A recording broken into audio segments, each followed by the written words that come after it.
अस्सलामुअलैकुम, वेलकम है आप सभी का इस नई वीडियो में। तो यहाँ पे PMSSS की तरफ से एक बहुत बड़ा अपडेट है सारे 2022 फ्रेश बैच कैंडिडेट जितने भी हैं उनके लिए। यहाँ पे काफ़ी कैंडिडेट्स की पेमेंट जो है AIST ने पूरी की पूरी 50,000 सस्पेंड कर दिए हैं और उसके साथ साथ उनकी सीट भी यहाँ पे कैंसिल हो चुकी है।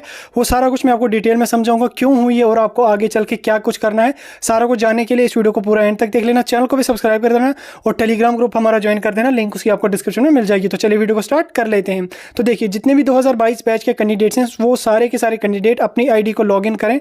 लॉगिन करने के बाद पेमेंट डिटेल्स पे टैप करें। पेमेंट डिटेल्स पे टैप करने के बाद यहाँ पे आपको इस तरीके का कुछ कैंडिडेट्स को दिखाएगा, लेकिन कुछ कैंडिडेट्स ऐसे हैं जिनको यहाँ पे दिखा रहा है AIST PMSSS अप्रूव DBT का states, PMSS approve pending with head PMSS, यहाँ पे उनको आ रहा है जो है वो रिमार्क, और पेमेंट स्टेट्स में जो है वो उनको आ रहा है PMSSS approve pending with head PMSS। ठीक, लेकिन काफ़ी कैंडिडेट ऐसे हैं जिनको यहाँ पे आ रहा है नॉट ज्वाइनिंग द कॉलेज सारी की सारी इंस्टॉलमेंट्स को, और उसके साथ साथ यहाँ पे रिमार्क में आ रहा है विद हेल्ड फॉर डीडुप्लीकेशन पूरे 50,000 को, और उसके साथ साथ यहाँ पे जो कॉलेज की फ़ी है, एकेडमिक फ़ी जो है उसको भी यहाँ पे आ रहा है पेमेंट सस्पेंडेड बाई PMSSS, और उसके साथ यहाँ पे फाइनेंस में रिमार्क जो आ रहा है वो विद हेल्ड फॉर डीडुप्लीकेशन, यानी कि पेमेंट जो वो पूरी की पूरी सस्पेंड हुई है।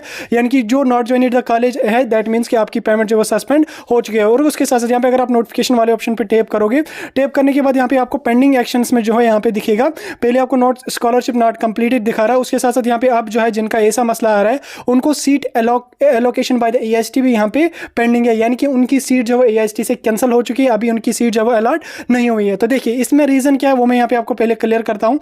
आप इसमें जो रीज़न है आपको मैंने पहले ही बोला था, जब प्रोसेस चल रही थी तो उसी बीच मैंने आपको बोला था कि अगर आप PMSSS में जाने वाले हैं तो आप NSP में किसी भी स्कॉलरशिप के लिए अप्लाई बिल्कुल भी नहीं करना, क्योंकि आप एलिजिबल नहीं हो। इस साल AIST ने नोटिफिकेशन निकाला था कि डीडुप्लीकेशन प्रोसेस करेंगे NSP की तरफ से, जो है वहाँ NSP के पोर्टल से वेरिफिकेशन हो जाएगी। जिस कैंडिडेट ने NSP के पोर्टल पर भी रजिस्ट्रेशन कर रखी होगी उसको फिर PMSSS वाले पूरी की पूरी पेमेंट सस्पेंड कर देंगे। पिछली बार जो है वो काफ़ी जो ओल्ड बैच के कैंडिडेट थे, काफ़ी second year, third year, final year में जो भी है, उनमें से बहुत सारे कैंडिडेट हैं जिनका ऐसा मसला है और कुछ का वहाँ पे ठीक कर दिया गया और कुछ की यहाँ पे स्टिल अभी तक पूरी पेमेंट सस्पेंड हुई है। लेकिन अगर हम 2022 बैच के कैंडिडेट्स का देखें, 2022 बैच के कैंडिडेट्स जो हैं उन्होंने NSP में किसी ने इस साल अप्लाई किया है तो उसका कोई इशू नहीं है। किसी ने जो है वो पहले भी अप्लाई कर रखा है, यानी कि 11th-12th में भी उसने अप्लाई कर रखा है या किया था उसमें, फिर उसने लिया या नहीं लिया उसका भी यहाँ पे इनको इशू आ रहा है, और किसी ने जो वो इस साल 2022 में भी अप्लाई किया है उसका भी यहाँ पे इशू आ रहा है। आपको जो है वो विदहेल्ड फॉर डीडुप्लीकेशन क्यों आ रहा है?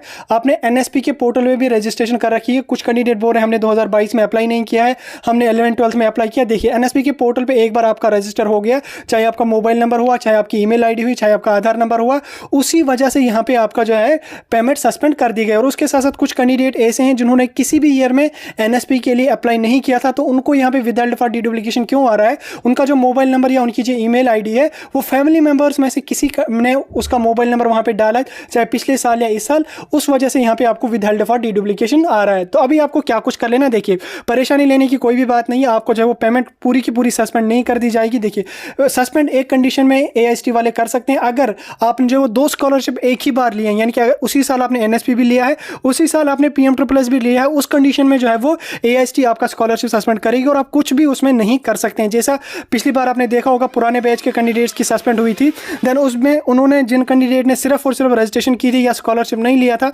उनका फिर उन्होंने अपडेट कर दिया और उनको जो है वो स्कॉलरशिप भी रिलीज कर दी गई थी। लेकिन जिन कैंडिडेट्स ने NSP में जो है वो अप्लाई किया था वहाँ से भी स्कॉलरशिप लिया था और उसी ईयर उन्होंने जो है वो फिर PMSSS से भी स्कॉलरशिप लिया था, उनका अभी तक विदहेल्ड फॉर डीडुप्लीकेशन है और उनको एक भी पैसा वहां से नहीं मिला और उनकी सीट भी AIST ने जो है वो कैंसिल कर दी है। अभी यहाँ पे आपको क्या कुछ कर लेना, देखिए अभी तो कुछ आपको मेल वगैरह बिल्कुल भी किसी कैंडिडेट को नहीं आया, क्योंकि कल से ही डीडुप्लीकेशन की प्रोसेस चल रही है। अभी सारे के सारे कैंडिडेट्स को जो है डीडुप्लीकेशन की वेरिफिकेशन हो जाएगी। जितने 4,000 या 4,500 कैंडिडेट्स हैं उन सारे के सारे कैंडिडेट्स को जो है वो वेरीफाई कर दिया जाएगा। इसमें जिस कैंडिडेट का मोबाइल नंबर, जिस कैंडिडेट का ईमेल आईडी या जिस कैंडिडेट का आधार नंबर NSP की वेबसाइट पर रजिस्टर होगा, फिर आपने इस साल अप्लाई किया है, पिछले साल अप्लाई किया, 11th में अप्लाई किया या 12th, वैसे 11th का तो नहीं होगा, 11th या 12th में अप्लाई किया या इस साल अप्लाई किया है, उस वजह से आपका जो है वेरीफाई हो जाएगा। अगर आपका वहाँ पे रजिस्टर पाया गया तो आपको भी यहाँ पे काफ़ी चांसेस है विदहेल्ड फॉर डीडुप्लीकेशन आने की। अभी आपने टेंशन कुछ भी नहीं लेनी है, क्योंकि आपने जो है जब आपने NSP में भरा था उस टाइम आप PMSSS में नहीं थे, या लास्ट ईयर अगर आपने NSP भरा तो लास्ट ईयर आप PMSSS में नहीं थे। इस साल आपने PMSSS में भरा, इस साल आपकी सिलेक्शन हुई, इस साल से आप जो है NSP में अप्लाई नहीं कर सकते हो। ठीक, अभी आपने क्या कुछ कर लेना, अगर आपने 11th-12th में NSP में अपना फॉर्म भरा है तो आपने वो वाला फॉर्म जो है वो लॉगिन करना पड़ेगा एनएसपी की वेबसाइट पे जाके। लॉगिन करने के बाद वहाँ पे आपको जो है वो इस साल का, तो इस साल वाले फॉर्म पे आपको वहाँ पे जो है विड्रॉ एप्लीकेशन का ऑप्शन नहीं होगा, लेकिन पिछले साल या 11th या 12th में जब आपने भरा था उस वाले फॉर्म को आप लॉगिन कर लोगे। लॉगिन करने के बाद जो है आपको वहाँ पे विड्रॉ एप्लीकेशन फॉर्म का एक ऑप्शन होगा लेफ्ट वाली साइड में, तो वो उस पर टेप करके आप एनएसपी का फॉर्म अपना विड्रॉ कर देना। देन उसके बाद आपने क्या काम कर लेना, सारे कैंडिडेट जिन जिन कैंडिडेट्स को विदाउट डिफॉल्ट डीडुप्लीकेशन आ रहा है उन सारे कैंडिडेट्स को एआईएसटी जो है वो एक मेल फॉरवर्ड कर लेगी और एक कोरियर के जरिए भी आपको एक नोटिफिकेशन घर आ जाएगी। तो उस मेल में आपको जो है बता दिया जाएगा, एक मेल आईडी उसमें मेंशनेड होगी, उसमें आपको पूरा बायोडाटा लिखा होगा क्यों आपका सस्पेंड हुआ है। तो उस मेल आईडी में आपको उस मेल में आपको एक मेल आईडी मेंशन की होगी, उस मेल आईडी पे आपको जो वो मेल डालना पड़ेगा। उसमें आपको बोलना पड़ेगा कि मेरा जो डीडुप्लीकेशन का इशू है ये किस वजह से आया है, यानी कि मैंने एनएसपी जो है वो क्यों अप्लाई किया था। तो उसमें आप क्लियरली बताना है कि हमने जो है एनएसपी का भरा था जब हम 11th-12th में थे, तो उसके बाद जब हमारी PMSSS में सिलेक्शन हुई है उसके बाद हमने यहाँ पे PMSSS को जो है वो नहीं लिया और एनएसपी जो है एक बार हमने नहीं, 2 बार नहीं लिया है। तो इस साल हमने एनएसपी में सिलेक्शन हुई, इस साल हमने एनएसपी PMSSS में सिलेक्शन हुई है, इस साल हमने एनएसपी जो है स्कॉलरशिप नहीं क्लेम किया। लेकिन अभी आप जो है वो थोड़ा सा वेट कर लो, आपको मेल आ जाएगी, नहीं तो मैं डिस्क्रिप्शन में मेल आईडी दे दूंगा, आप वहां से जाके उस मेल आईडी पे भी जो है वो मेल कर देना।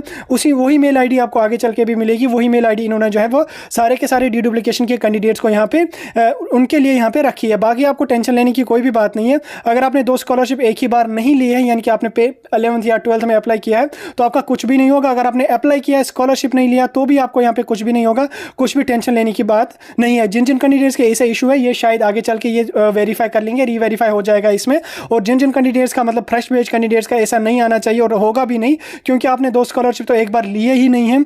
आपने जो एक एनएसपी अगर 11th में भरा है या 12th में भरा था जब आपने PMSSS में भरा, अगर इस साल भी आपने एनएसपी लिया है तो उसको कैंसिल करवा दीजिए, चाहे आप अपने कॉलेज से कैंसिल कर दीजिए या कहीं से भी जहाँ से कैंसिल करवाना होगा, जहाँ से वेरिफिकेशन पेंडिंग होगी, स्टेट लेवल या डिस्ट्रिक्ट लेवल पे पेंडिंग है वहाँ से कैंसिल करवा दीजिए, कोई भी इशू आपका यहाँ पे नहीं आएगा। बाकी आपको जो वो कुछ डेज में एआईएसटी मेल भेजेगी, उसमें एक मेल आईडी मेंशनेड होगी, मेल आईडी पे आपको जो वो डिटेल डालनी पड़ेगी कि मैंने जो है वो क्यों मतलब क्या मसला है, क्यों सस्पेंड हुई है। उसमें आप क्लियरली बताना कि हमने जो है वो 11th-12th में एनएसपी भरा था, देन उसके बाद हमने कभी एनएसपी में जो है अप्लाई नहीं किया, यानी कि इस साल हमारा जो है फिर PMSSS में जो है वो सिलेक्शन हो गई है। बाकी टेंशन कुछ भी मतलब, कोई ना कोई अपडेट इसमें जो है वो एआईएसटी निकालेगी, जब अपडेट आ जाएगा मैं आपको बताऊंगा। फिलहाल का जो अपडेट था वो मैंने बता दिया, टेंशन बिल्कुल भी नहीं लेना, कोई भी इशू आपका नहीं होगा, क्योंकि आपने जो 2 स्कॉलरशिप एक बार नहीं ली है। अगर आप 2 स्कॉलरशिप लोगे एक बार तो उस कंडीशन में जो है आपका जो है स्कॉलरशिप सस्पेंड हो जाएगा। बाकी कोई कंफ्यूजन होगा कमेंट सेक्शन में पूछ सकते हैं।